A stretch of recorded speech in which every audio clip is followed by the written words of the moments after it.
Bias ఉంటుంది, gender bias. అసలు women ఎప్పుడు నార్మల్గా గెలవరు. ఇది ఇక్కడే కాదు, బిగ్ బ్రదర్లో కూడా బయాస్ ఉంది. బిగ్ బ్రదర్లో ఫైనల్లో గెలిచిన వాళ్ళలో హార్డ్లీ 20% కూడా బ్లాక్స్, నాన్ వైట్స్ ఉండరు. హార్డ్లీ 30% కూడా ఉమెన్ ఉండరు. బిగ్ బ్రదర్లో గెలుస్తున్న వారు ఎవరు అని లెక్కలు తీస్తే వైట్ యంగ్ మేల్ గెలుస్తుంటారు. అంటే ఎంత భయంకరమైన స్టీరియోటైప్స్ను బిగ్ బాస్ పర్పెచ్యువేట్ చేస్తున్న దానికి ఇది ఒక ఉదాహరణ. అంటే ఇది మరి జనం ఎందుకు లెక్క చేస్తారు? సమాజం అట్లుంది కదా, సమాజం అలా లేకపోతే ఉండదు.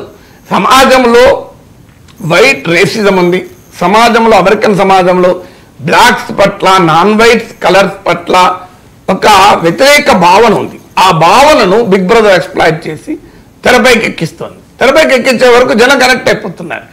ఎలా డిస్క్రిమినేట్ చేసే వైట్ కనెక్ట్ అవుతున్నాడు, నేను చేసేదే కదా అని. డిస్క్రిమినేషన్ గురవుతున్న బ్లాక్ కనెక్ట్ అవుతున్నాడు, నేను అనుభవించేదే కదా అని. మీకు అదే స్టీరియోటైప్ బిగ్ బాస్లో కూడా కనబడుతుంది. అంటే అందుకే మీరు ఉమెన్ ఎంత బ్రహ్మాండంగా ఆడినా, ఎంత బ్రహ్మాండంగా పర్ఫార్మ్ చేసినా, ఒక రోహినో ఒక ప్రేరణ ఫైనల్ దాకా కూడా రారు. లాస్ట్ 5లో రావడమే కష్టం. మీ లాస్ట్ 5లో కూడా నలుగురు నాకు గుర్తున్నంత వరకు, నేను సబ్జెక్టు కరెక్షన్ ఏంటంటే ప్రతి ఎపిసోడు మొత్తం చూడలే, అంత సమయం ఉండదు కనుక. సో సైకాలజీ అర్థం చేసుకోవడానికి చూశాను కొన్ని కనుక. ఒక రోహినో ఒక ప్రేరణ రియల్గా ఉంటారు. అది కూడా లాస్ట్ 5లో ఒక్కరే వచ్చారు, ప్రేరణ అనుకుంటా వచ్చినట్టు సబ్జెక్టు కరెక్షన్. ఇక అంటే నలుగురు మగవాళ్ళే, ఫైనల్ కూడా మగవాళ్ళే గెలుస్తారు. అంటే సమాజంలో ఉండే బయాసెస్ను తెరపైన చూపెడుతుంటారు సటిల్గా. దాంతో ప్రజలు కనెక్ట్ అవుతారు. ఆ బయాస్ అనుభవిస్తున్న వాళ్ళు కనెక్ట్ అవుతారు, బయాస్ను ప్రదర్శిస్తున్న వాళ్ళు కనెక్ట్ అవుతారు. అందుకే మీరు రోహిణి ఎప్పుడైతే ఒక అగ్రెసివ్ మేల్ పర్సన్ పైన గెలిచిందో, అది జీవితంలో తాము కావాలనుకున్నవారు, తాము ఇలాగా ఉండాలి అనుకున్నవారు, ఇలాగా ఉండాలనుకుని ఉండలేని వారు వెంటనే కనెక్ట్ అయిపోయారు. ఇమీడియట్గా కనెక్ట్ అయిపోయి మీకు రోహిణికి అంత అప్రిసియేషన్ వచ్చి లాస్ట్ వరకు కూడా గెలుస్తుందనే కొన్ని దశ వచ్చారు. ఆమె వైల్డ్ కార్డ్ ఎంట్రీ అంటారు. అంటే హౌస్ స్టార్ట్ అయినప్పటి నుంచి ఉండరు, మధ్యలో ఉంటారు. సో అందువల్ల మీకు ఇదొక క్యారెక్టర్. ఎగ్జాంపుల్ చెప్తాను. ఇంకో క్యారెక్టర్, మీరు ఇప్పుడు గెలిచిన నిఖిల్ ఉన్నాడు. ఈయన క్యారెక్టర్ చూస్తే మీకు సీతమ్మ వాకిట్లో సిరిమల్లె చెట్టు అని తెలుగు సినిమా ఉంది, గుర్తుంది. అందులో ప్రకాష్ రాజ్ క్యారెక్టర్ రేలంగి మామయ్య అని. రేలంగి మామయ్య క్యారెక్టర్ ఏంటంటే అందరూ అభిమానించే క్యారెక్టర్. సో అందరితోని బాగుంటాడు, అందరినీ ప్రేమగా చూసుకుంటాడు, అందరినీ బాగా పలకరిస్తుంటాడు. ఇప్పుడు మన ఇళ్ళలో కూడా ఇలాంటి రేలంగి మామయ్యలు ఉంటారు, మీరు గమనించండి. అరుదుగా ఉంటారు, కానీ ఉంటారు. అరుదుగా ఉన్న వారిని చాలా మంది గౌరవిస్తుంటారు కుటుంబంలో. సో ఇలాంటి రేలంగి మామయ్యలు మా ఇంట్లో కూడా ఉంటే బాగుండు అని అనుకుంటుంటారు. అందుకే సీతమ్మ వాకిట్లో సిరిమల్లి చెట్టులో ప్రకాష్ రాజ్ క్యారెక్టర్, రేలంగి మామయ్య క్యారెక్టర్ అంత బ్రహ్మాండంగా హిట్ అయింది. ఇప్పటికీ కూడా ఇప్పుడు గెలిచిన నిఖిల్ కూడా రేలంగి మామయ్యతో కంపేర్ చేసి రేలంగి మామయ్య క్యారెక్టర్తో పోల్చుకుంటారు. అంటే అక్కడ సీతమ్మ వాకిట్లో సిరిమల్లి చెట్టులో ప్రకాష్ రాజ్ క్యారెక్టరు అంత పాపులర్ కావడము, బిగ్ బాస్లో ఆ రకమైన క్యారెక్టర్ను పోలిన నిఖిల్ జనం అంగీకరించడానికి మధ్యలో కనెక్ట్ ఏంటి? ఆల్రెడీ ఒక పాపులర్ క్యారెక్టర్ను సమాజంలో ఆ భావన పర్సెప్షన్ ఉంది. వెంటనే నిఖిల్ అలా కనెక్ట్ అలా కనిపించడంతోనే ఆయన జనం మద్దతు కూడా ఉంది. ఎందుకంటే ఇందులో ఓటింగ్ ఉంటుంది. అంటే నీవు ఒక వ్యక్తి హౌస్లో కంటిన్యూ కావాలన్నా ఓటింగ్ కీలకం, టాప్లో రావాలన్నా ఓటింగ్ కీలకం. అందువల్ల అల్టిమేట్గా మనము ప్రొడ్యూసర్లనే తప్పు పట్టలేం. సమాజంలో ఉన్న బయాస్ అంటే మగవాళ్ళు ఎక్కువ మాత్రమే ఉంటున్నారంటే అర్థం సమాజం అలా తయారైంది. సమాజం ఇప్పుడు నేను యూట్యూబ్లో ఉమెన్ గురించి వీడియో పెడితే ఎవరు చూడడు. అంటే అంత భయంకరమైన జెండర్ బయాస్ మన సమాజంలో మనకు తెలియకుండానే ఉన్నది. దానికి బిగ్ బాస్ ఓటింగ్ ప్యాటర్న్స్ ఒక ఉదాహరణ. అలా నిఖిల్ మన జీవితాల్లో ఉండే, మన కుటుంబాల్లో ఉండాలని మనం కోరుకుని, మన రేలంగి మామయ్య స్వభావం కలిగిన క్యారెక్టర్గా ఆయన ప్రవర్తించాడు కనుక ఆయన క్యారెక్టర్ ఆ రకంగా అందరితో బాగుండడం వల్ల వెంటనే ఆయన కన్సిస్టెంట్గా కూడా పర్ఫార్మ్ చేశాడు. ఎప్పుడు కూడా కన్సిస్టెంట్ పర్ఫార్మర్ సమాజం అప్రిషియేట్ చేస్తుంది. ఒకసారి హిట్ కొట్టి వెళ్ళిపోయిన వాడు కాకుండా ఆయన మీరు Nikhil performance over period of time చూడండి, కన్సిస్టెంట్గా పర్ఫార్మ్ చేశాడు, నెంబర్ 1 వచ్చాడు. ఇప్పుడు ఒక అగ్రెసివ్ మేల్ పర్సన్ ఉంటాడు, ఒక లావుగా ఉన్నటువంటి పర్సన్ ఉంటాడు. సహజంగా లావుగా ఉన్న పర్సన్ అంటే మన ఇళ్లలో ఉండే లావుగా ఉన్న పర్సనే. మన ఇళ్లలో లావుగా ఉండే పర్సన్ ఎలాంటి ఇబ్బందులు పడతాడో అలాంటి ఇబ్బందులే పడుతూ ఉంటాడు.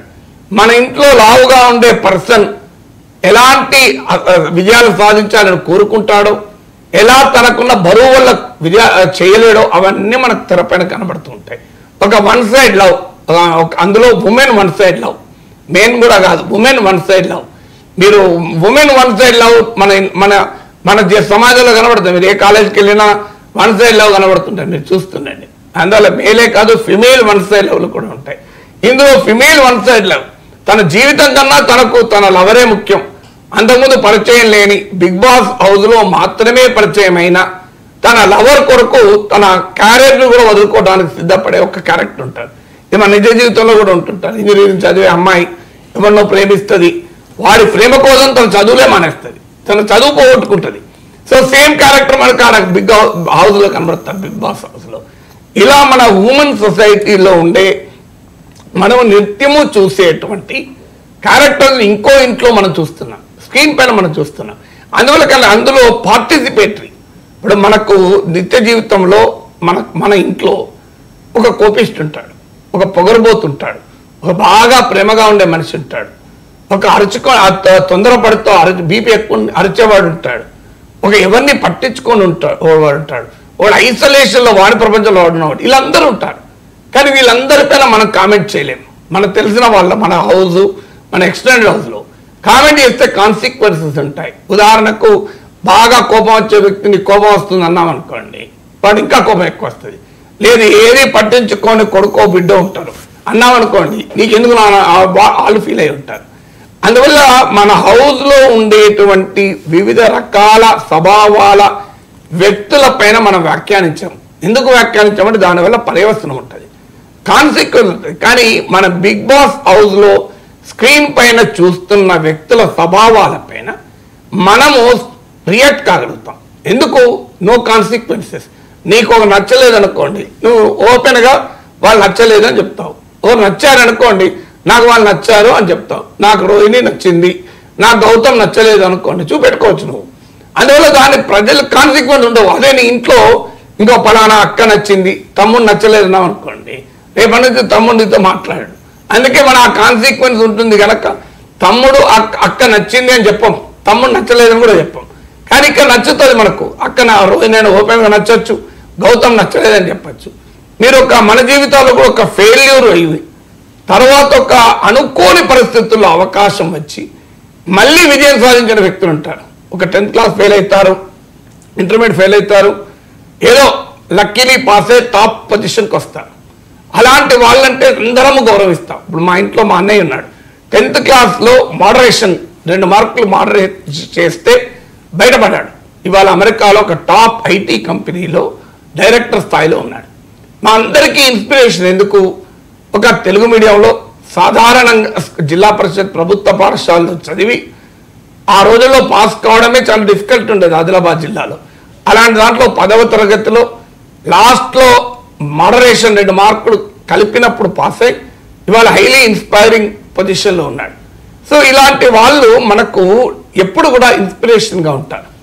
అందులో కూడా మీరు ఇందులో ఇప్పుడు గౌతమ్ అనుకుంటాను క్యారెక్టర్ సేమ్ అలాగే ఒక దశలో ఎలిమినేట్ కావాలి.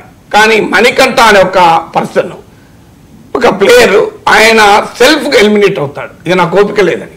ఆ సెల్ఫ్ ఎలిమినేట్ కావడం వల్ల గౌతమ్ మిగిలిపోతాడు. లేకపోతే గౌతమ్ ఉండేవాడు కాదు, వెళ్ళిపోయేవాడు. గౌతమ్ ఎలిమినేట్ కావాల్సిన వాడు ఉంటాడు, ఉండి ఫైనల్ దాకా వస్తాడు. అంటే చూడండి, మణికంఠ కనుక సెల్ఫ్ ఎలిమినేట్ కాకపోతే గౌతమ్ అవకాశం ఉండేది కాదు, హౌస్లో కంటిన్యూ అయ్యేవాడు కాదు. అలా ఒక అనుకోని అవకాశాన్ని తీసుకొని కూడా చివరకు ఫైనల్లో మళ్ళీ టాప్ 2లో వస్తాడు. సాధారణంగా వైల్డ్ కార్డ్ ఎంట్రీ అయిన వాళ్ళు, వైల్డ్ కార్డ్ ఎంట్రీ అంటే హౌస్లో మొదటి నుంచి ఉండరు, మధ్యలో ఎంటర్ అవుతారు. వాళ్ళు అంతకుముందు షోల్లో ఉన్న వాళ్ళు లేదా పాపులర్ వ్యక్తులను పెడతారు. వైల్డ్ కార్డ్ ఎంట్రీ అయిన వాళ్ళు జనరల్గా గెలవరు. మీరు చూస్తే లేదంటే గౌతమ్ వచ్చేవాడేమో. సో ఈ రేలంగి మామయ్య నిఖిల్ లేకపోతే వచ్చేవాడేమో. సో అలా గౌతమ్ క్యారెక్టర్ మన ఇళ్లలో ఉండే క్యారెక్టరే. ఇప్పుడు నేను గౌతమ్ని చూసినప్పుడు నాకు మా అన్నయ్య గుర్తొచ్చాడు. అరే ఎంత ఒక అవకాశాన్ని తీసుకొని ఎంత అద్భుతంగా ఎదిగాడు చూడండి. I'm proud of my brother అనిపించింది నేను చూసినప్పుడు. సో అందుకల్ల ఎందుకంటే నా నిజ జీవితంలో నేను చూసిన క్యారెక్టర్ కనుక ఇలా ప్రతి ఒక్క క్యారెక్టర్ మీరు గమనించండి. ఓ వృద్ధురాలు ఉంటారు, ఓ గంగవ్వ ఉంటుంది, అంటే ఒక ఏజ్డ్ వృద్ధురాలను కూడా అనలేము, ఏజ్డ్ ఉంటారు. ఒక ఒక యంగ్ పర్సన్ ఉంటాడు, ఒక మేల్ ఉంటారు, ఒక ఫిమేల్ ఉంటారు, కోపిస్ట్ ఉంటాడు, శాంతమూర్తి ఉంటాడు, అందరితో ఘర్షణ పడేవాడు ఉంటాడు, అందరినీ శాంతపరిచి అందరితో సముదాయించే వాళ్ళు ఉంటారు, పక్కవాడి సహాయం చేసే వాళ్ళు ఉంటారు, పక్కవాడి సహాయం తీసుకోవడం తప్ప ఏదీ తెలియని వ్యక్తులు ఉంటారు. అసలు ఈ ప్రపంచంతో సంబంధం లేని లో ప్రొఫైల్ వాళ్ళు ఉంటారు. వాళ్ళు తొందరగా